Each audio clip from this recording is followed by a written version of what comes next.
in the lobby. And if you would like to put a gift card, stick some cash in an envelope and clip to it, put a check on there, we want to bless that family. They have struggled financially since he hasn't been able to work. And she's had to pick up the slack. She's holding down like 3 jobs and brought an incredible amount of stress on that family. So please bless them as you are able.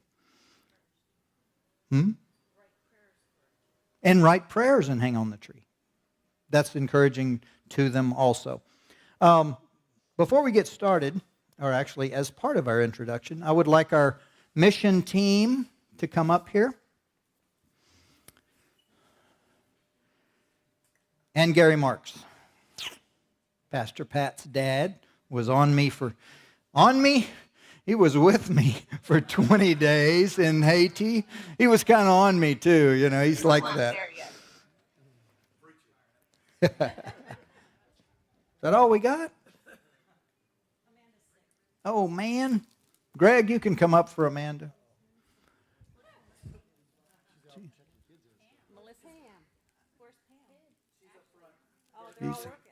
Okay. All right. I have gifts from Haiti. Since our team didn't get to go, not you. I don't need one. You don't get one. He don't carry purses anyway. Or so I hear. All right. That's for your lovely wife. Yeah. Now, why don't I have lovely, lovely, expensive gifts for our mission team? Because I spent their money in Haiti. So. All right, you can have a seat. Gary, can we find him a microphone?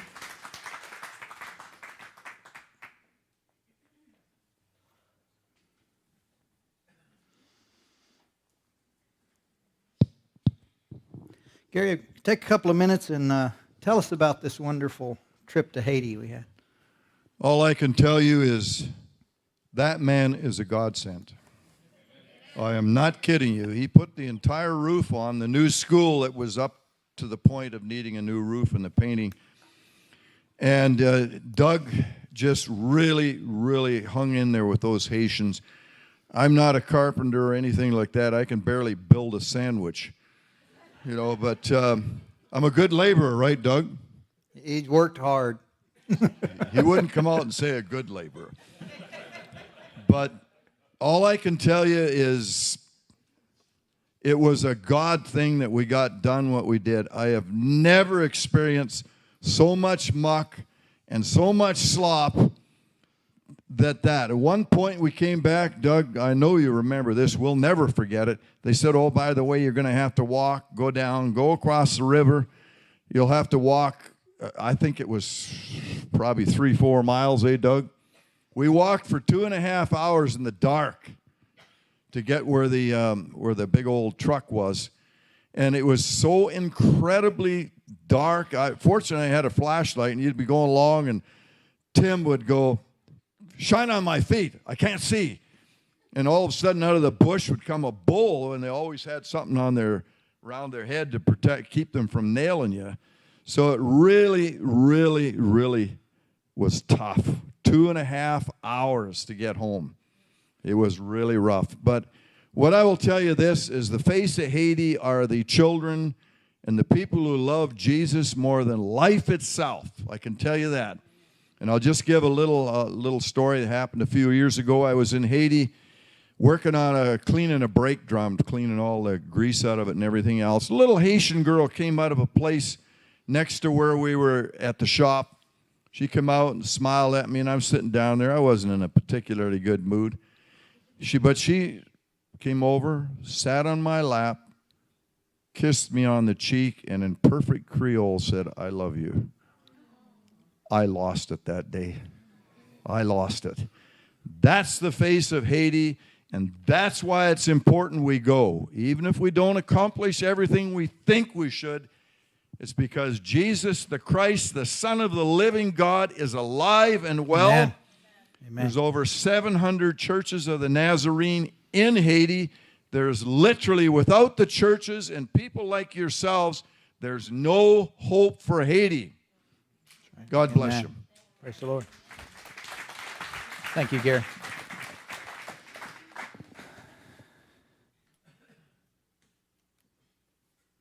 Gary was such a blessing. He worked like a dog, hauled concrete, pushed wheelbarrows, and most of all picked on us, keep us from getting blue, because we'd get tired and burned out and frustrated, and Gary'd start giving us the business, and we'd know everything was going to be okay. Well, last year, we can go to the next slide. There was a hurricane you might have heard about. Southern Haiti got the brunt of the hurricane. It actually passed across the southern peninsula. The northern peninsula, the hurricane went right off the coast and just flooded. 15 inches of rain by the time we got there, and there was more after we got there. Their climate is the same as Arizona. It's a dusty, dirty desert with scruffy little plants all over the place. Everything's thirsty and hungry there. It's just, that's the way northern Haiti is. There are more beautiful places in Haiti, but we don't go there. We go to the scruffiest, baldest knob up there. Well, you think about the dirt roads in Arizona if you poured 15 inches of rain into it within about 30 days. And there were huge craters carved through these people's land. Their crops washed away. Their animals drowned. The roads, as you can imagine our roads were rivers of mud. And you'll see a few pictures. I've got some. This was the most physically demanding trip I've ever been on. And I've done a few stupid things in my life, so I've gotten in some jams. But this was physically the most demanding trip I've ever been on. Next slide, please. They were aware of our elections. This is how they see America. The two lovely candidates, one with her hand in his pocket saying, "I love you," while they're frisking them for their whatever they have. And Donald Trump on the other side screaming, "Give me everything you have." So this is the way they see our political process. Next slide, please. Okay. We work with interpreters. Anybody ever worked with interpreters? Okay. This is the instructions on how to install a toilet in Creole. It says, "The person who goes install the product, you be professional in the stuff, for prevent mistake in the installation of working the product. For fit of sanitary to using, the implement appropriate for not hurt the surface of the product. Remember who all the products have a mechanism of control that is review and change of necessary, it can spoil for the use." Now, if you are getting a direct translation from a Haitian translator on how to build a bathroom, sometimes you say something, they translate it, and they give you this, like a dog. Because this is how it comes out to them. Direct translations don't really work. Idiomatic translations really work a lot better if somebody understands. Even Pastor Anthony and Marietta, we would have them translate. Sometimes them being Haitian was a handicap to getting the point across. So we'd have to do it 2 or 3 times until the light goes on, and they were able to say it in their language in such a way that they understood. So that was one of our challenges. Next slide, please. Okay, this was last year. Now, last year we attended a church. Oh, by the way, this was the roads last year. Next slide, please. This is the roads this year. Okay. So just an idea of how that's going to go. We attended a church last year called Colas Church. Pastor Pat preached. Their pastor, Pastor Julian, translated for them. Ari prayed around the church. She walked around the church and prayed about it, and the Lord told her that this is where she should give the offering that was raised by her WeChat Bible study, which is hundreds of people that she does a Bible study with on WeChat, which is kind of like Messenger or something like that. Kind of like Twitter. Yeah, sort of like Twitter. But anyway, and so they used that money, a very generous offering, to start a permanent building. They were I'll show you a picture later of their church. And we had planned this year, with Janet's leadership, and Pam, the whole team worked really hard, fundraising and everything, and we were going to go just after Christmas this year and work on that church. That was not in God's plans. As hard as we worked, as hard as we prayed to get to go on that trip, that was not. How did that trip fall apart? Why didn't we get to go? Well, I can tell you that it's really a lot easier to see the hand of God from the back than it is from the front. After the fact, I can tell you we came to the point where our expenses were so high, and the logistics of hiring drivers and trucks and all of the things we would have had to do on our own, with us sending money to Haiti and back without the Nazarene church, it just became cost prohibitive. We would have spent all of our resources getting us there and not have anything to put on the church. We found out after the fact. I said, we were depressed. We were very disappointed that we didn't get to go. We canceled it. We pushed it off a year. And we're going, okay, God, you're in charge. You win. All right. After I got there, this is what we were looking at. So Pastor Pat and I were taking 6 women to Haiti to get out and push trucks, dig in the mud, wade through rivers, work really long hours, get beat up in the truck, and a little bit of cholera going on down there, political unrest. We almost didn't have a team come at all because of rioting in the streets. One of their officials was murdered the night before we came home. And then the bridge that actually goes to Cola's church, where we were going to work, was out. We couldn't even get to that town. The bridge had washed away in the storm, and it wasn't open until right before we left. They finally got it. I was scheduled to preach at that church twice by that pastor. Twice I couldn't get there because of the mud. They were even going to send me on the back of a motorcycle, and the motorcycles couldn't get through. So now we see the hand of God that kept us. What a fiasco. Had we gotten to Jean Rebel and been paralyzed. Couldn't do anything. Couldn't work. Couldn't get our resources to where we needed them to be. So God's hand was in it. So we decided to send the money. We said we had about $1,000 we had raised for the project, and so we decided to send it on to the church and let them work while we planned another year. Well, I made the phone call, and Pastor Rob tells me, oh, by the way, somebody's canceled. There's an open ticket if you want to go. You want to spend 20 days in Haiti? Well, yeah, but how am I going to not teach school and raise the money? And so I only had to raise $1,500 for my own expenses. Well, you guys did it in 3 days. We had worked so hard to raise money for this trip, and this congregation in 3 days made that up. Well, then I called back. I said, I raised the money. Let's go. And they said, oh, by the way, the ticket is non-transferable. You have to buy the ticket too. It took another couple of days, and my ticket was paid for.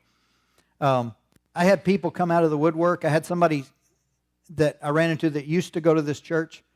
I ran into him in the Walgreens clinic where I was getting one of my shots, and they gave me $100 for the trip. I had a man I haven't seen in 10 years gave me $300. I had another guy that I met once that sent me $150 through a GoFundMe site. So God's hand was in it. This happened in less than a week. I was funded and ready to go. So I only had 3 weeks total from the time I first heard about it to the time we flew out. And through your generosity, not only did I have my own expenses covered, but I had a substantial gift for the church in Haiti. I was able to hand them the $1,000 that we had sent, and I was able to give $500 toward the relief from the storm for those that had been hardest hit and lost animals and grain and crops washed away and all those kind of things. And Pastor Julian sent me a detailed list of what he bought. You'll see a picture a little later. Okay, next slide. All right, this was getting in. This is a little video clip of what it was like getting into Bufflet, where the project was.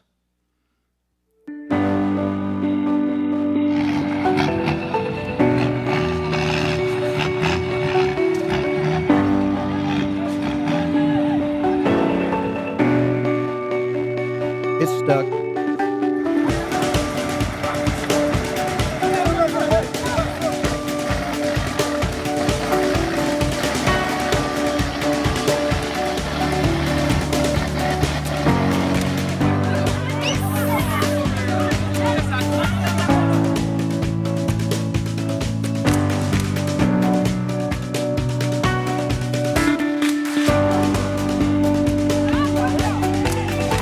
Watch this at the end. This is Sunday morning. These people came out, dug us out of the river to bring the supplies in. The church is walking back to church for their service, and they begin to sing and dance. Jesus is greater. Jesus is greater.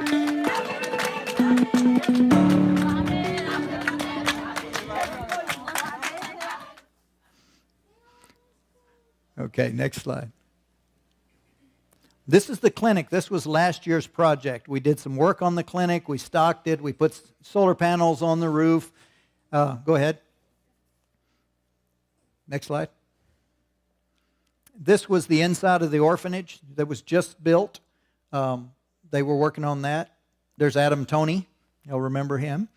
Okay, next slide. This is the outside. Pastor Pat got to twist wires on the cistern, and so that was all under construction when we left last time. Next slide. This is the school. Carrie actually taught right under that blue tarp on the left there. This mud building here is just mud and sticks. Was leaning. It was about to collapse. And the other one is just palm fronds woven. This is where most people have church, in churches like this grass building over here. So this was their school. This is where the children were taught. This is where they held school and all of that. Okay, next. This is, we paid our money ahead of time for the Nazarenes did, to build this structure, which is a 3-room schoolhouse with bathrooms and showers on one end. So this is where we started from here. Okay, next slide. This is the gates to the orphanage. We're finally up. Next picture. And this is the completed orphanage. Beautiful. Go ahead. This is the inside. Tiled. Got the rooms for the kids. This will hold 6 or 8 children. Go ahead. Another video. You can start that one at about 10 seconds. This is how we got the truck out from our first day there.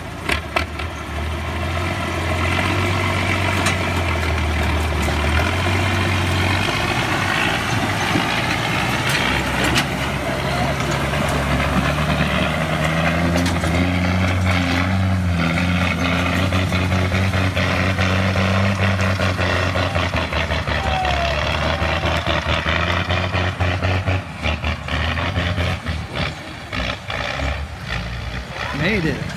Now we get to load back up. They didn't, coming in, we almost flipped the truck with everybody in it. So everybody got out for it to do its gymnastics up and down the hill. This is a 4-wheel drive Army transport truck. Now this is another God thing. A year ago we were there, and this truck was broken down out in front of where we stayed. And the man who owns that facility, the hotel sort of where we stayed, it's really his residence. But he said, "Why don't you give me that truck?" And they said, "No way, that's a $5,000 truck at least." But it wasn't running. And well, the Nazarene community raised enough money to pay off a truck because this truck belonged to the seminary, and they wanted some money out of it. They paid off the seminary's new truck. So they gave this truck to Pastor Robert, who owns the place where we stayed. I loosely call it a resort, but it's like a motel.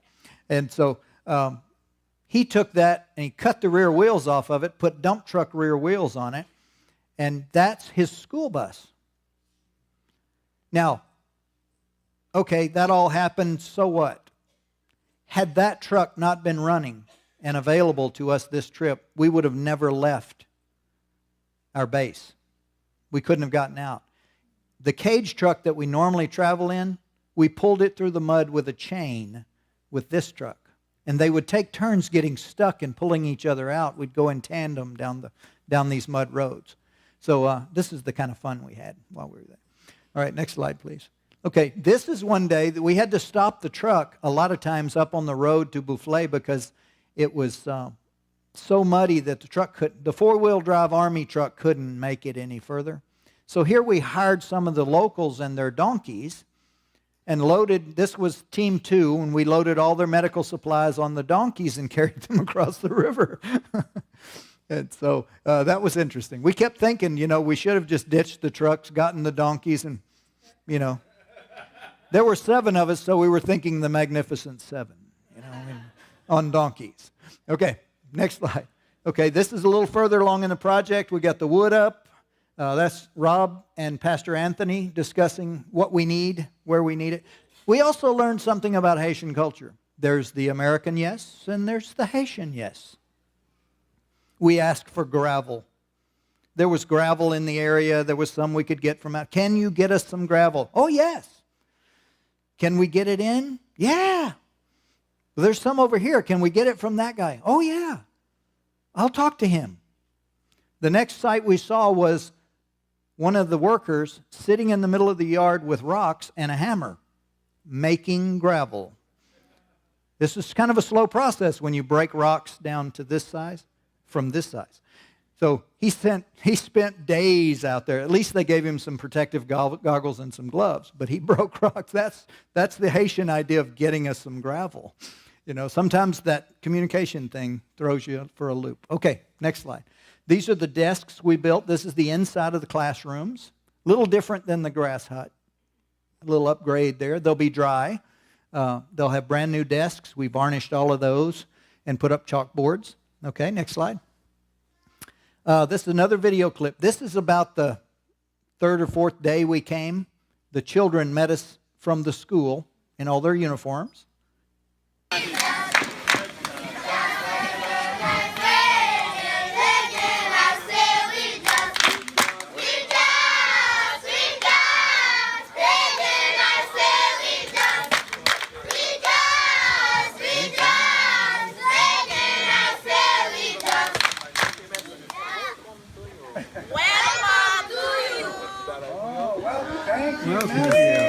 Merci.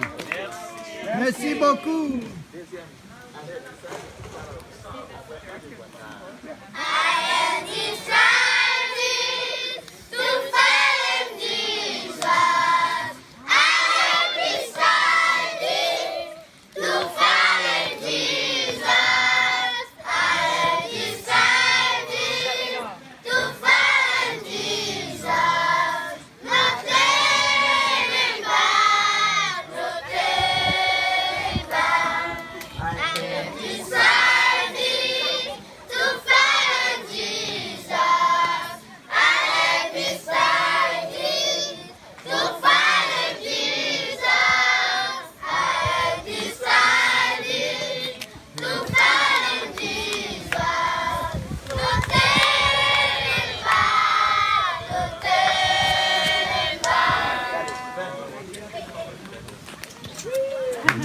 And that's kind of why we do what we do.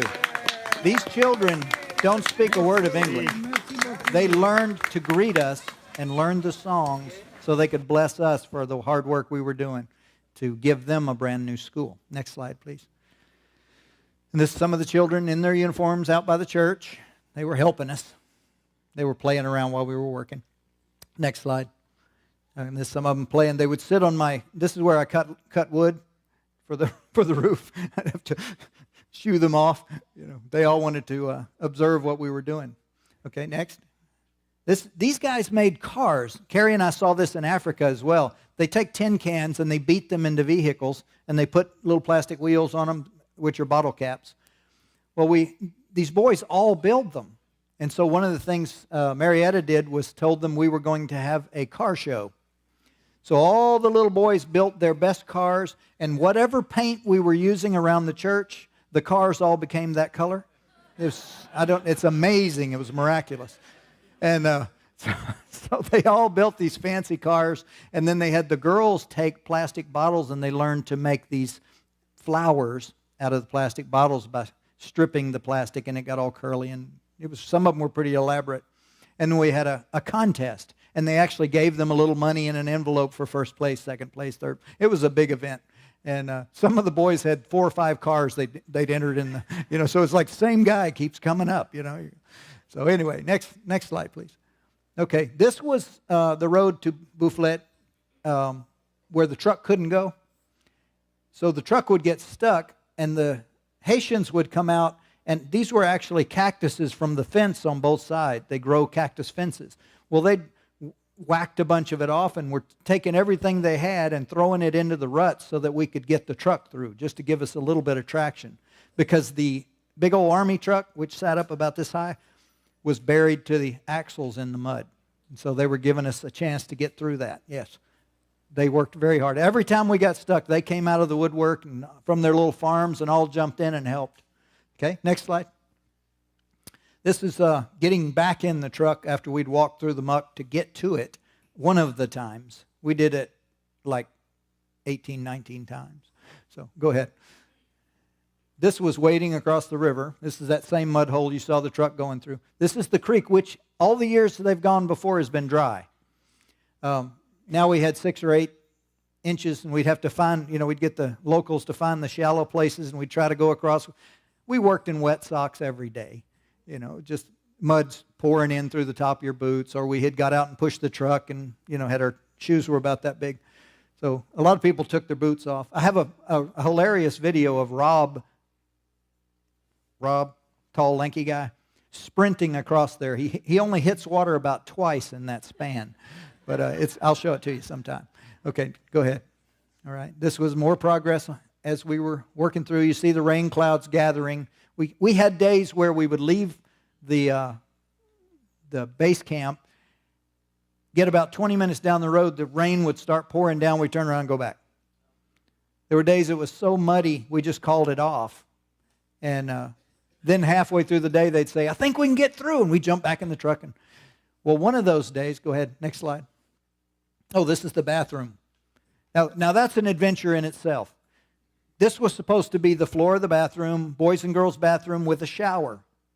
Upscale, very nice for Haiti. You see the toilet flanges in the floor. This is as far as we got. Because when we got there, the buildings were supposed to be in line with the clinic so that they could share the same septic tank. Well, we got there and they had decided, the masons on their own had decided the building should go the other way. Therefore, it eliminated the use of the septic tank at the clinic. So Rob is fuming and wondering what we're going to do, and do we have to buy a septic tank and bring it in or whatever. So he got the bright idea, why don't we just dig down under the floor of the bathroom?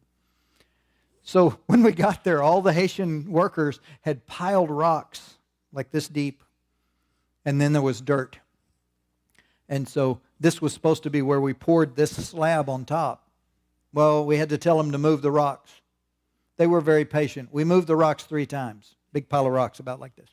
And then they had to dig down 5 feet in sticky mud that every shovel was like stuck to the shovel.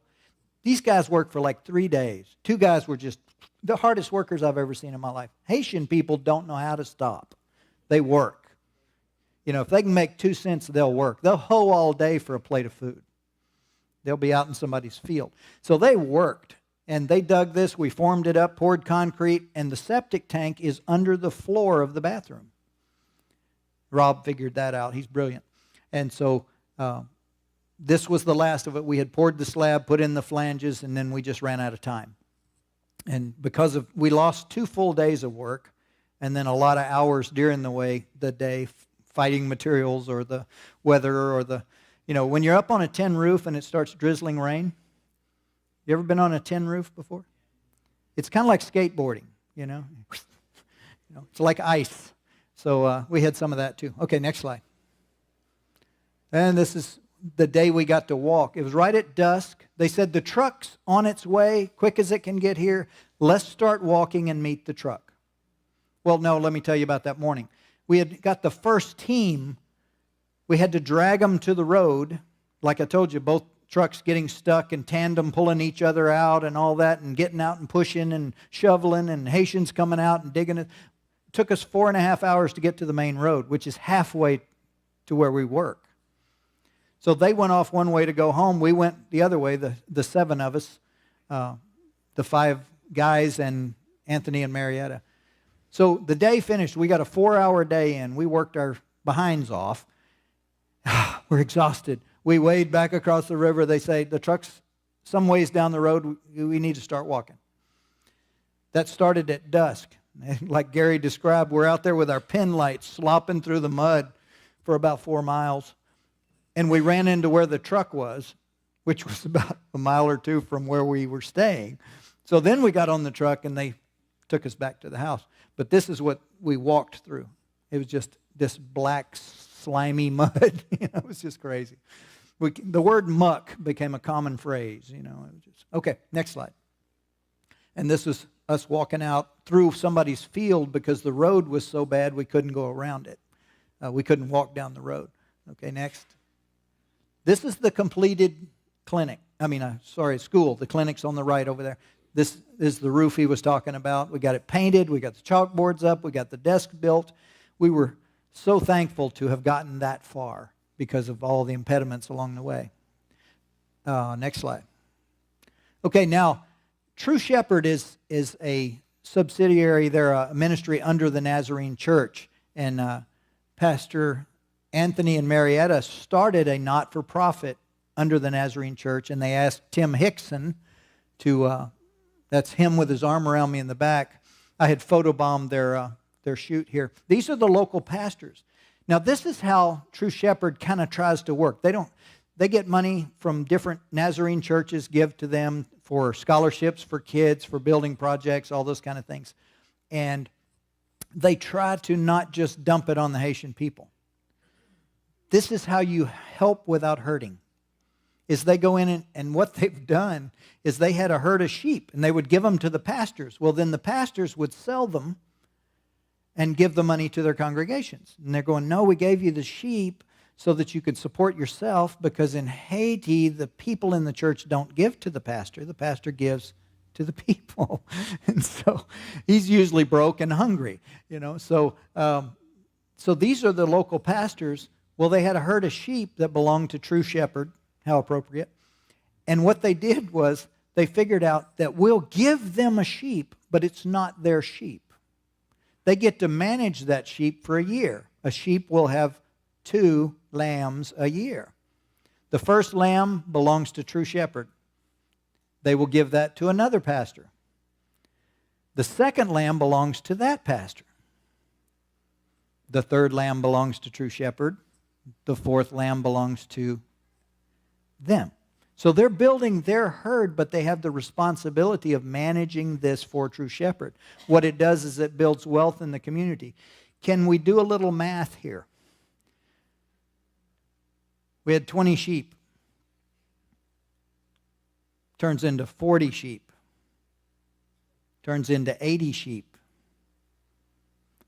This exponential increase every year begins to touch lots of people's economy. And it just keeps feeding back into the original fund. Brilliant. Because like I said, the problem is the pastors, whenever they get anything, the people gather around to see what they can get of it. Because pastors tend to receive gifts from outside sources, things like that. Okay, moving right along. These are the sheep. There's a little black and white lamb, brand new. He's just wobbly-legged. And next. Okay, here's another clip. We had worship services. Whenever we dragged our dying carcasses back to the hotel, we had worship services, and we'd have a little word and some testimonies. And these are the Haitians singing. So I just want you to hear them worship. D'amour pour Jésus, yon assoir constant, ma chante en cantique, yon cantique d'amour pour Jésus. Ça cantique, cantique, alléluia. Ça cantique, cantique, alléluia.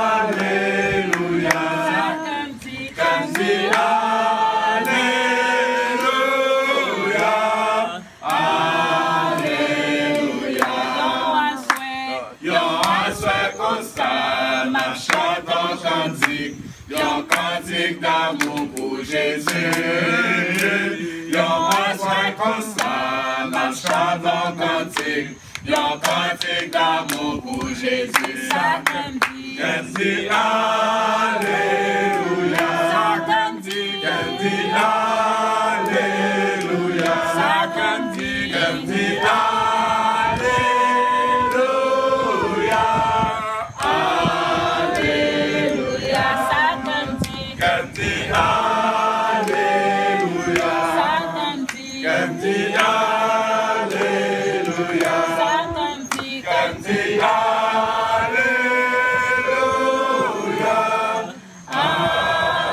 See the guy with his hands up in the back. Hallelujah. He's actually a member of Pastor Julian's church, and he works there at the resort.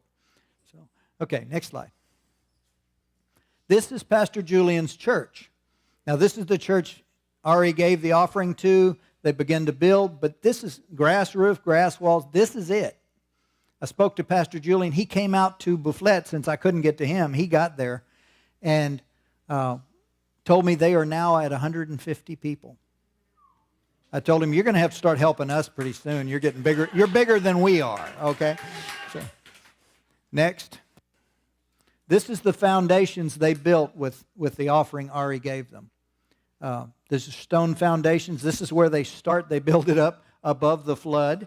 And in the corner, in the very back there, you see the original church is still there. And they're just building the foundation. They may have to move the back wall back. The church may not be big enough. So, okay, next. This is Pastor Julian. I just handed him $1,000 that was our team's offering for them to continue building. Later on, I gave him $500 that you gave for relief from the hurricane. Some lost, like I said, lost livestock, crops washed away, homes blown down. And he gave me, I was told he was trustworthy by Pastor Anthony, who knows him.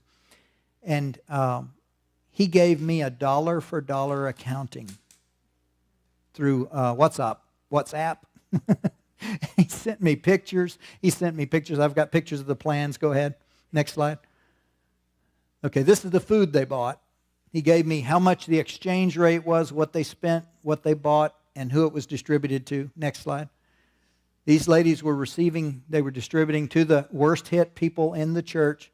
You see the big smiles, and this wasn't us giving to them. This was being distributed through their church. There's something I want to speak to you about. Okay, I've only got about 10 more minutes, so go ahead. Next slide. There's some more of them. These are people, actual members of Colas Church. Okay. This is the plan they have. Very similar to the church you saw in the other pictures. Common church plan. He says it'll cost about $17,000 by the time it's finished, which, if you look at this building, this is $1 million building. They can build that for $17,000. And so we're going to keep working, and they may have some other sources and gathering money of their own. But this is their original plan. So go next. This is the pictures he sent me of the cinder block they purchased with the money we gave them this time. Next. There's the concrete. He told me how many bags of concrete and sand. And next. And this is the morning before we left. It was starting to rain again. So we were going to stay one more day and work one more day on the job. And we did. We worked one day longer than the group that went back. But then we were going to stay one more day and then kind of get into Port-au-Prince and fly out. And the clouds started gathering again for another rain. And so we jumped in the car and off we went. Next. Okay, here's our little, now this is the little vehicle. We were supposed to have a Toyota Land Cruiser. What we got was a little Mitsubishi four-wheel drive, which was a great little vehicle, except it had been wrecked a couple of times. And it didn't have the ground clearance to get through this mud. So here we are on our way out. I've given away all my clothes, gave away my work boots. I'm wearing flip-flops. So let's watch the action.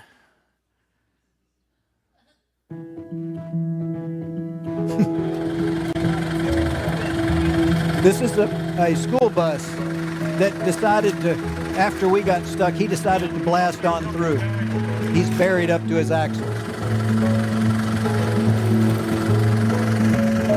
I'm washing my flip-flops off. I'm walking around barefoot in the mud.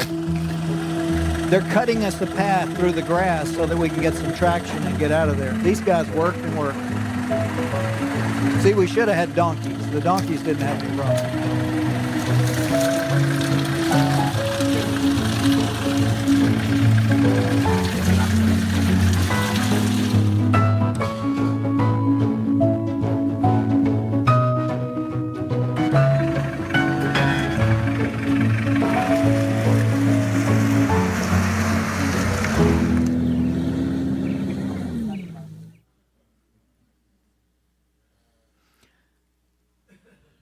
Okay, so there's a couple of things.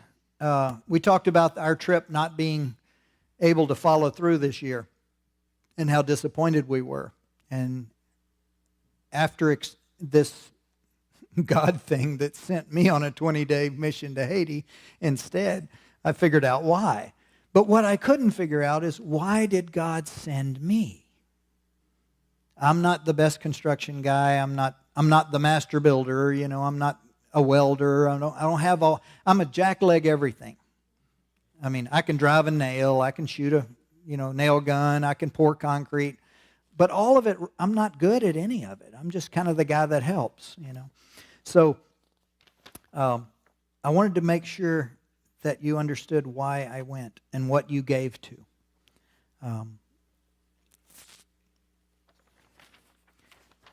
I've gone way off my notes. So. What we see in Haiti is a culture built on fear under the voodoo culture, and also under slavery. They were under the French for a long time. Story has it that they made a deal with the devil. If they could rebel against the French and succeed, they would worship the devil. It's a story. I don't know how much truth there is to that. But I know that voodoo is alive and well. It traveled with them from Africa when they were brought over as slaves many, many years ago. But the main thing we end up with is a poverty of spirit. And the reason I believe that I went was to lay groundwork, to know what's going on there better. We went last time, we were wide-eyed, newbies. We didn't know why anybody was doing what they were doing. We didn't know who Anthony and Marietta were. It was kind of like, okay, nice to meet you, and we didn't understand their significance or who True Shepherd was, or we just did the project, and it was wonderful, and it was great, and we learned a lot. But I believe I was sent back to lay some groundwork for a future long-standing relationship. What they have, as I learned, is there a next slide? Okay, this is just Haiti on our way out. Next slide. That's driving out. That's in one of the little small towns. Okay, next. And this was driving into Port-au-Prince. We had a dramatic deluge. The roads looked like rapids. We were driving up waterfalls to get to the seminary to get out of there. Okay, next slide. Okay, this is where I learned most of what I needed to know of why I went on this trip. This is Tim over on the right of True Shepherd. This is Pastor Anthony on the far right. There's Rob over there, and this is Pastor Rob Altis, who plans all these trips. He's the district director for missions for the Nazarenes in Southern California. I sat at this table and I listened, and here's Pastor Rob. Gary, how many trips has Pastor Rob been on in this? Haiti? 7 times. He's been all over the world, done all kind of trips. He sat up at this table and he said, how can we help these people? And the people serving us, the people that come and work at that, quote, resort, the little motel, they only work when we come. They're not in business the rest of the year. So they come out and this is their money for the year. This is their blessing. So we wanted to know how to bless them for caring for us so well. We had wonderful food, our beds changed, laundry done. They took really good care of us. Security kept us safe. And Rob asked the question, how can we bless these people in a meaningful way? Can we, these people live in mud huts with grass thatched roofs or just grass sides. Very simple. They cook over fires. They haul their water in those orange jugs you saw. And what could we give? Do they need a refrigerator? Could we give them a stove? What can we do to bless their lives? And Anthony and Marietta said, if you gave it to them, they'd just sell it. And we have the perception that you pour money into Haiti and it disappears without a ripple. Millions of dollars have gone in, hurricane relief, whatever. Well, what these people do, if you bless them with money or you bless them with stuff, they turn it into cash and they squirrel it away. And they don't improve their own lifestyle. They're comfortable living like that, kind of like some of the people on our Native American reservations. They choose to live the way they live. But they'll take that money and pay for their children to go to school in Port-au-Prince, where they can find jobs. In a country with 80% unemployment, they buy their children a future. They never plan to leave that mud hut. They don't spend it on themselves. You don't see them buying luxuries for themselves. So what appears to be wasted money is buying the future. They selflessly give up that first generation and send their kids off to school to do better. And then we also learned that they are, because of the voodoo culture and the being in slavery and all these, we have a culture of mine. If you are passing out rubber hammers, they're all going to take one, whether they need a rubber hammer or not. If you're giving away food, they could have plenty of food. They'd take the food anyway because they're going to turn that into, but they're not going to share with each other. One of the things Anthony and Marietta, by the way, Anthony and Marietta started at least 2 churches there while they were pastoring in the United States. Anthony is from Bufflet. That's where he grew up. And he left, got educated, went to the U.S. Now he's coming back. Well, they have just been appointed as full-time missionaries to Haiti. So they're there now. They have amazing plans for this place. One is there are 80 other churches in that district that we haven't done anything for. The Bufflet Church has a church building. They have a medical clinic. They have a school. They have an orphanage started. And they have poured resources into this church because the Duclos family, Anthony and Marietta, have been shepherding that process. And so now they're looking as full-time missionaries. They're looking at 80 other churches that haven't received anything from the church. They haven't got a building. They're still in a grass shack. So we're blessing another church. By the way, one of the problems with our trip was Pastor Julian was not a Nazarene. Wonderful pastor, but their church wasn't part of the Nazarene church. So hence the conflict with us going with the Nazarene church to work on his church. He wasn't one of their churches, so they weren't going to do it. Well, he has since joined the Nazarene church, so now he can be the next project. So we got to negotiate that with Rob and his team. But anyway, blessing these people in ways that is sustainable. We don't just give them something like the sheep. They're looking for ways. They've started a general store right outside of the Bufflet. They've also built a little general store. And they did the seed money to buy the groceries and the beans and the corn and whatever they need. Things that they would normally have to drive or send somebody an hour away to get, they have them locally. And so they want this to be, they sell the stuff, they buy more supplies, they sell the stuff, and so they have a stream of income for the churches and the pastors so that everybody flourishes instead of just dropping money on them and it just disappearing. So, okay.